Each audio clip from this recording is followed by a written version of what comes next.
So according to the text, this is an explicit detail. Why does the narrator consult some family photographs? Okay. And always read the excerpt up front. The following text is from such and such's novel, Funny Boy. The 7-year-old narrator lives with his family in Sri Lanka. Radha Auntie is the narrator's aunt. Radha Auntie, who is the youngest in my father's family, had left for America 4 years ago when I was 3.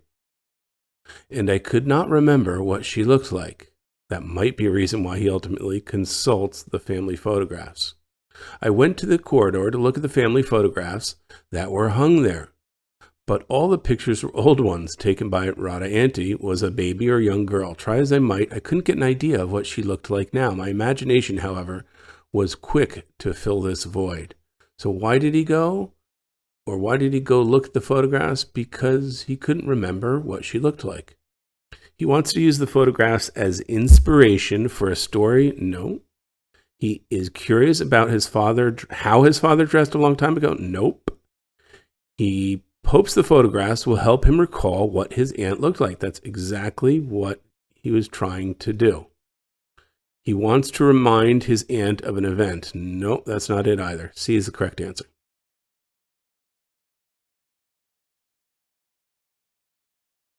Which choice states the main idea? Okay, so we have a main idea.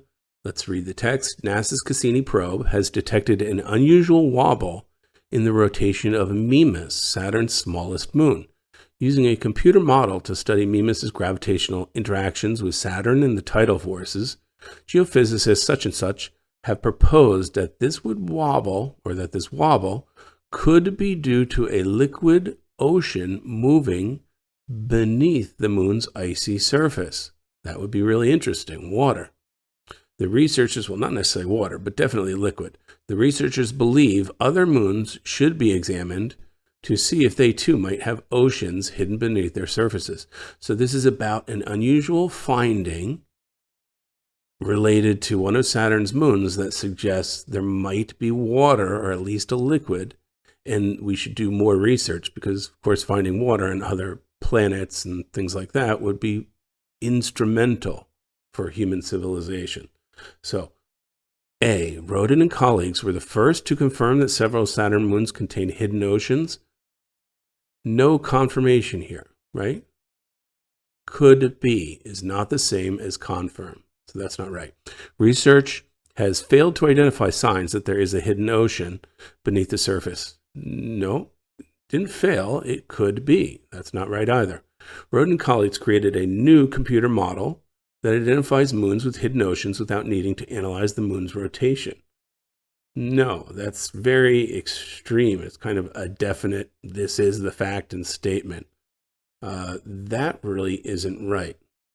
Research has revealed that an oddity, okay, that's kind of the main idea, in the rotation of Mimas could be explained by an ocean beneath the surface. Could be. This is correct. That's the right main idea.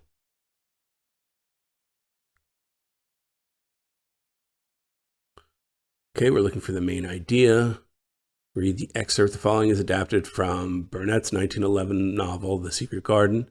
Mary, a young girl, recently found an overgrown hidden garden. Okay? Mary was an odd, determined little person, and now she had something interesting to be determined about. She was very much absorbed indeed. She worked and dug and pulled up weeds steadily, so she really got into this garden. She was somebody who just had to do something, and this garden now just took her focus, apparently. So she pulled up weeds steadily, only becoming more pleased with her work, so she enjoyed it. Every hour, instead of tiring of it, it seemed to her like a fascinating sort of play, okay? So the idea is this young girl, she needs a hobby. She found a garden. She really loved it. It pleased her. She worked it. She became just completely absorbed in it. Mary hides in the garden to avoid her chores. No. Mary is getting bored with, no, she's not bored. She's pleased. Mary is clearing out the garden to create space to play. No, she doesn't want to play. She wants an activity. Mary feels very satisfied when she's taking care of the garden. Yes, she is pleased with her work. That's the answer.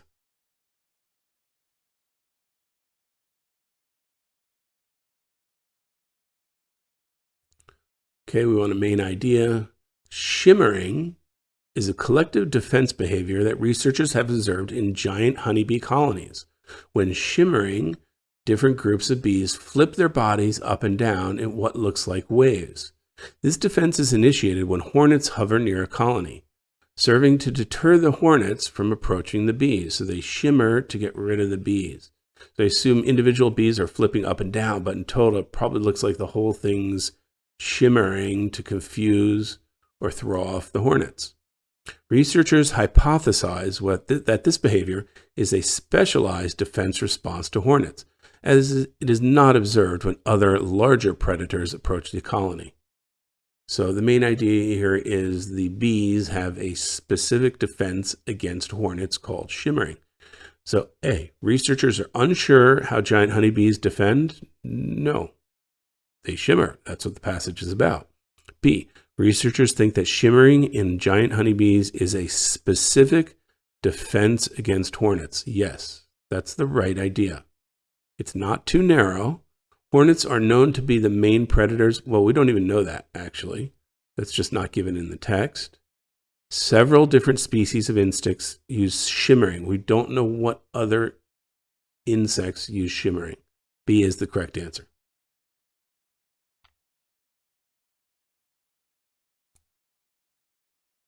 According to the text, so we're looking at a focused, explicit detail. What is one reason Mojo and others founded You Recycle in Africa?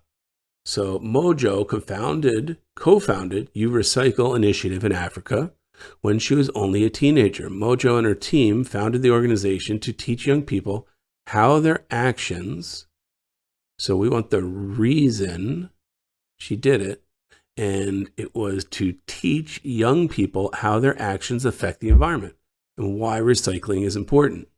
For example, the organization put on, okay, so that's the why. A, to bring attention to overlooked artists? No. To teach young people why it's important? Yes, that's correct. It says so right here.